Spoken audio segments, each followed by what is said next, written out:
Bado mimi naitwa Jof. Kuna mtu ameniuliza swali, anatamani kufahamu nini maana ya Sabato. Nataka kujua nini maana ya Sabato. Sasa Sabato kibiblia, mimi nimejaribu kutafuta kimaandiko nini maana ya Sabato.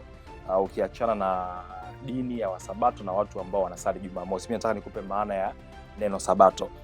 Neno Sabato inamaanisha pumziko, na hili ni neno la Kiebrania. Kimsingi ni neno la Kiebrania, lakini maana yake ni pumziko au kustarehe.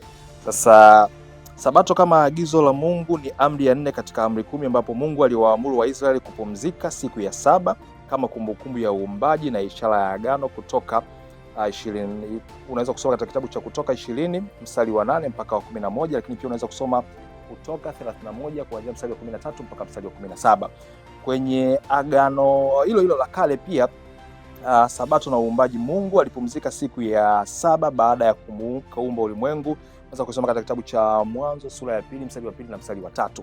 Lakini kwenye agano jipya Yesu alifundisha kwamba Sabato ilikusudiwa kuwa baraka kwa wanadamu. Ukisoma katika kitabu cha Marko sura ya 2 mstari wa 27. Katika Ukristo wengi wanaabudu of course siku ya Jumapili, siku ya kufufuka kwa Yesu Kristo, ingawa baadhi hushika Sabato kwa maana ya Jumamosi, na hii ndio tunakuta ndugu zetu wa Sabato ambao wanasali Jumamosi. Lakini kimsingi tu Sabato ni siku ya pumziko, na ilikuwa inakuwa ni siku ya ibada ya ukumbusho wa uumbaji, agano la Mungu na watu wake. Huko nyuma siku ya Sabato ilikuwa ni siku ya mapumziko, lakini pia ilikuwa ni siku ya kumwabudu Mungu. Kama una chochote kile ambacho unatamani kunieleza kuhusiana na Sabato, basi karibu kwenye uwanja wa comment.